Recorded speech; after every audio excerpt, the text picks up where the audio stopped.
Madhya Pradesh BJP में 70 plus के फॉर्मूले से खलबली मची हुई है। अगर ये लागू हुआ तो कई दिग्गज टिकट की रेस से बाहर हो जाएंगे। पार्टी के सामने इसे लागू करने में चुनौतियां क्या हैं, ये रिपोर्ट आप देखिए।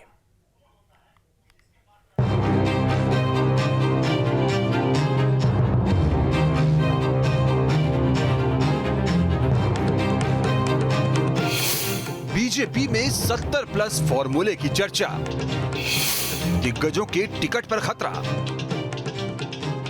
वैसे तो सियासत में नेताओं की उम्र की कोई सीमा नहीं है, लेकिन बीजेपी टिकट के लिए 70 प्लस फॉर्मूला की बात करती रही है। ऐसे में इस बात के कयास लगाए जा रहे हैं कि क्या बीजेपी 2023 में ये फॉर्मूला लागू करेगी। अगर ऐसा हुआ तो पार्टी के कई दिग्गज चुनावी रेस से बाहर हो जाएंगे। 2 कैबिनेट मंत्री, 13 विधायक 70 के पार के हो जाएंगे। फॉर्मूला लागू हुआ तो टिकट से वंचित रह जाएंगे। इसलिए पार्टी भी अभी खुलकर बोलने से बच रही है। देखिए, अभी तो कोई फार्मूला लागू होगा नहीं होगा, कौन सा फार्मूला बनेगा, कब बनेगा, ये सब चीज़ें जो हैं तय नहीं है। ना कोई मानदंड मापदंड सुनिश्चित हुए हैं। और अंततोगत्वा भारतीय जनता पार्टी का जो पार्लियामेंट्री बोर्ड है, संसदीय बोर्ड, वो तय करता है कि चुनाव के विषय में कौन प्रत्याशी हो सकता है, किसको टिकट मिलेगा, क्या मानदंड मापदंड होंगे। तो अभी मुझे लगता है कि हम बहुत जल्दी में इस विषय पर बातचीत कर रहे हैं। ऐसा कोई ना मानदंड मापदंड निर्धारित हुआ है।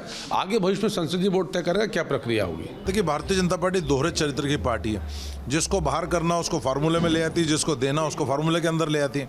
पहले उन्होंने कहा कि 75 प्लस वालों को हटाएंगे। सरताज सिंह बाबूलाल गौर की बड़ी चला दी और 83 साल के मुरलीधरन को टिकट दे दिया।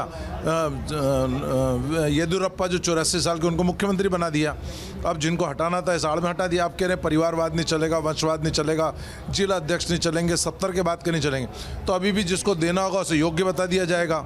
उसे कह दिया जाएगा कि भले जिला अध्यक्ष से नेता का पुत्र है लेकिन ये योग्य, और जिसको नहीं देना होगा उसको एजेंडे और नियम के अंतर्गत उसको परिवारवाद से जोड़ देंगे, जिला अध्यक्ष से जोड़ देंगे, 70 साल से जोड़ देंगे। तो भाजपा का दोहरा चरित्र है। जिसको निपटाना हो उसको दायरे में ले लेते हैं, जिसको देना उसको दायरे के बाहर करके योग्य बता देते हैं। अब सवाल है कि 70 प्लस के फॉर्मूले को लागू करने में चुनौतियां क्या हैं? तो दरअसल 2018 में कई दिग्गज चुनाव हारे थे।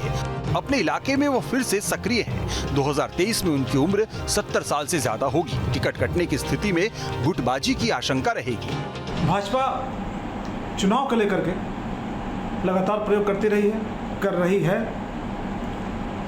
और उसमें एक एस्पेक्ट उम्र का भी है।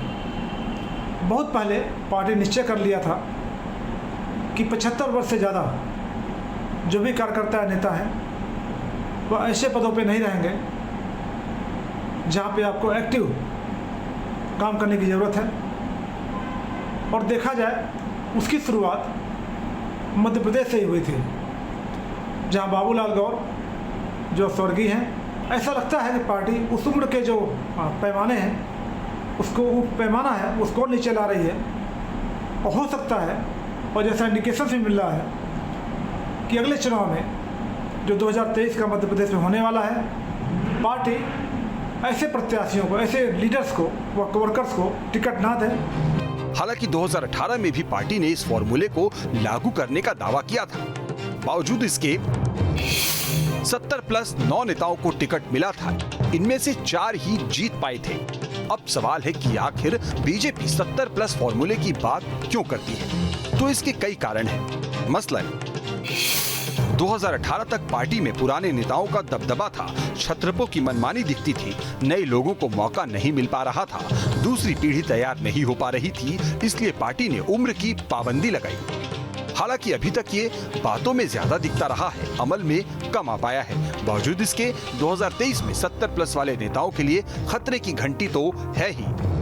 मिशन 2023 को लेकर बीजेपी ने अपनी तैयारियां जोरों शोरों से शुरू कर दी है और इसको लेकर अलग अलग तरह के फार्मूले भी तैयार किए जा रहे हैं। दरअसल मध्य प्रदेश में अब 70 प्लस का फार्मूला तैयार किया जा रहा है, जिसके तहत कई ऐसे नेता हैं जिनके सामने मुश्किलें खड़ी हो सकती है।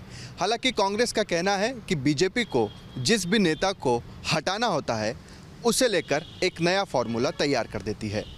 आने वाले समय में देखना बेहद दिलचस्प होगा कि ऐसे कितने नेता हैं और ऐसे कितने नेताओं को बीजेपी टिकट देती है। वीडियो जर्नलिस्ट अभय के साथ शुभम गुप्ता, न्यूज़ 8 भोपाल।